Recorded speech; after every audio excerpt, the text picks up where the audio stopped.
प्रसाद स्वरूप भोजन करता था। उसकी भक्ति को देखकर पार्वती जी ने शंकर जी से कहा कि वैश्य अत्यंत भक्ति पूर्वक आपकी पूजा करता है, अतः आप इसके दुख को दूर करके उसे संतान प्राप्त होने का वरदान क्यों नहीं देते। तब शंकर जी ने पार्वती जी से कहा, यह वैश्य के पूर्व जन्म का फल है, इसके भाग्य में पुत्र सुख है ही नहीं।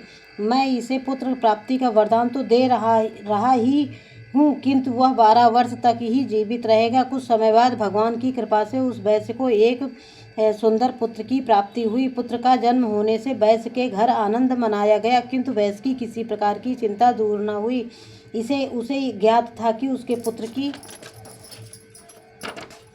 आयु केवल 12 वर्ष की ही है, किंतु फिर भी प्रसन्नता के साथ 11 वर्ष बीत गए। वैश्य की पत्नी ने अपने पति से कहा कि पुत्र विवाह के योग्य हो गया है, अतः आप उसका विवाह कहीं कर दें। वैश्य ने अपनी पत्नी स्त्री से कहा कि अभी मैं पुत्र को विद्या पढ़ने के लिए काशी भेज रहा हूँ, अभी विवाह की क्या चिंता है, विद्या प्राप्त करके लौटने पर कुमार का विवाह करूँगा। इस प्रकार से अपनी पत्नी को समझा बुझाकर उसने पुत्र के मामा को बुलाकर विपुल धन दिया और कहा कि तुम अपने भांजे को विद्याध्ययन के लिए काशी ले जाओ और रास्ते में यज्ञ आदि करते हुए उस नगर में पहुंचना। उसी दिन उस नगर के राजा की पुत्र का विवाह था। राजकुमारी बहुत ही रूपवती एवं स्वरूपवती एवं गुणवती थी, किंतु जिस बालक के साथ उसका विवाह हो रहा था वह काना था। वर का पिता इस कारण चिंतित था। वर के पिता ने जब सर्वगुण संपन्न उस वैश्य पुत्र को देखकर उसके मामा से कहा कि आप इस लड़के को कुछ समय के लिए मुझे दे दे तो मुझ पर बहुत कृपा करेंगे।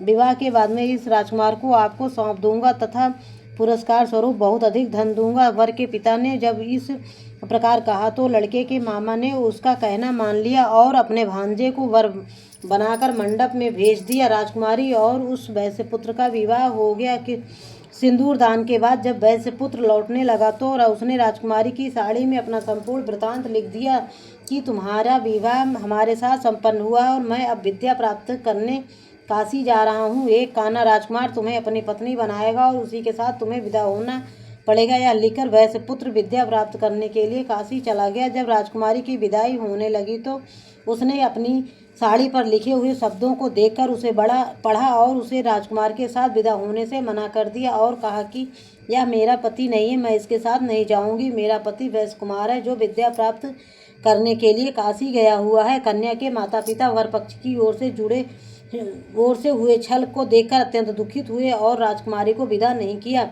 उधर वैश्य काशी पहुंचकर विद्याधन करने लगा तथा उसके मामा ने यज्ञ करना शुरू कर दिया। जिस दिन 12 वर्ष पूरे हुए लड़के ने कहा कि आज कुछ शारीरिक कष्ट है, अतः मैं आराम करूंगा। ऐसा कहकर लड़का अपने बिस्तर पर जाकर लेट गया और मर गया। थोड़ी देर बाद जब मामा ने आकर देखा तो अपने भांजे को मरा हुआ पाया, जिससे वह बहुत दुखी हुआ, किंतु यज्ञ के भंग हो जाने के डर से चुपचाप बना रहा। यज्ञ की पूर्णाहुति होने के बाद जब सब लोग वहां से चले गए तब उसने जोर से रोना प्रारंभ कर दिया। दैव योग से शिव पार्वती उधर से कहीं जा रहे थे। पार्वती जी के कहने पर शंकर जी वहां पर गए जहां वैश्य रो रहा था और बालक मरा पड़ा था। पार्वती जी ने कहा, यह तो वही बालक है जो आपके व्रत के प्रभाव से उत्पन्न हुआ था। इसे आप जीवन दान दें ताकि इसके परिवार वालों को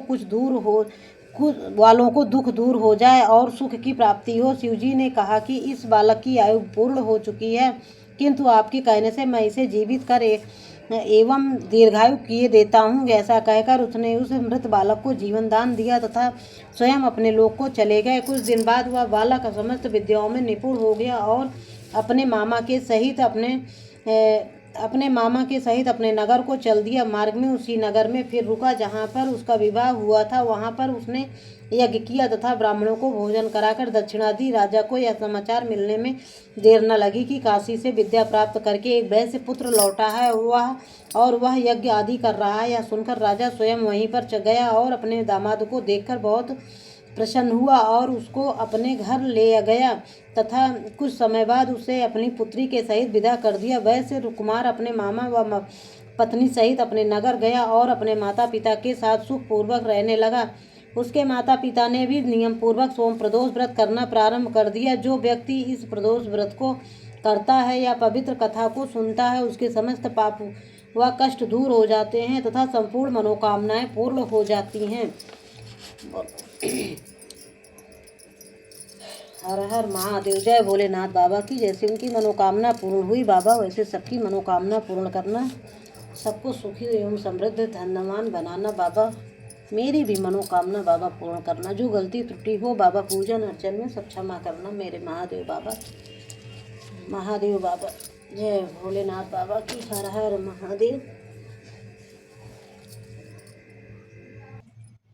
ओम जय शिव ओंकारा बोले हरि शिव ओंकारा, ब्रह्मा विष्णु सदा शिव हरे रानी धारा, एकानन चतुरानन पंचानन राजे, स्वामी पंचानन राजे, हंसानन गरुड़ासन वृषवाहन ताजे, दो भुज चार चतुर भुज दस भुज तेयति सोहे, तीनों रूप निरखते त्रिभुवन जन मोहे, अक्षमाला वनमाला मुंडी माला धारी, चंदन मृग मद सोहे भोले शुभकारी, श्वेतांबर पीतांबर बागांबरी अंगे, सनिकादिक ब्रह्मादिक भूतादिक संगे, करके कर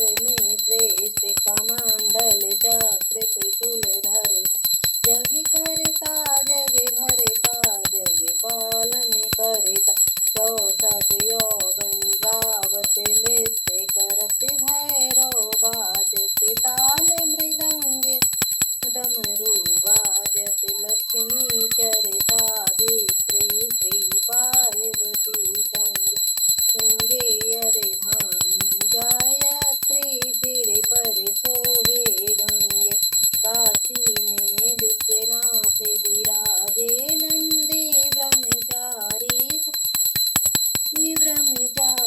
नित्य उठे दर्शन पावे, महिमायति भारी, ब्रह्मा विष्णु सदा शिव जानते अविवेक, प्रणवाक्षर के मध्य तीनों एक, त्रिगुण स्वामी जी की आरती जो कोई नर गावे, कहत शिवानंद स्वामी मन वांछित फल पावे।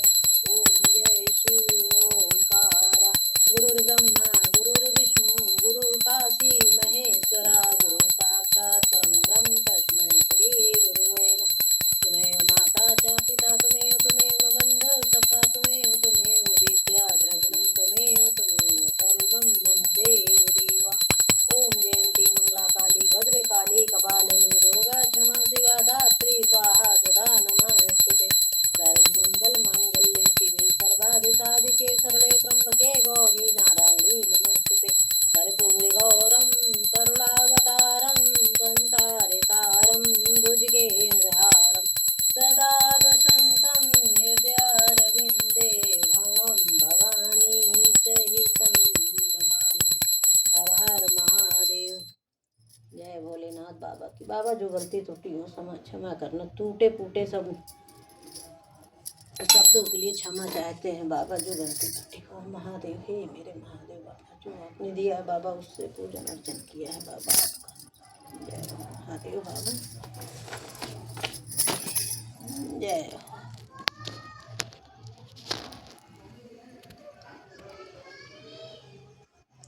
दोस्तों ये रही आज की हमारी प्रदोष व्रत की पूजा।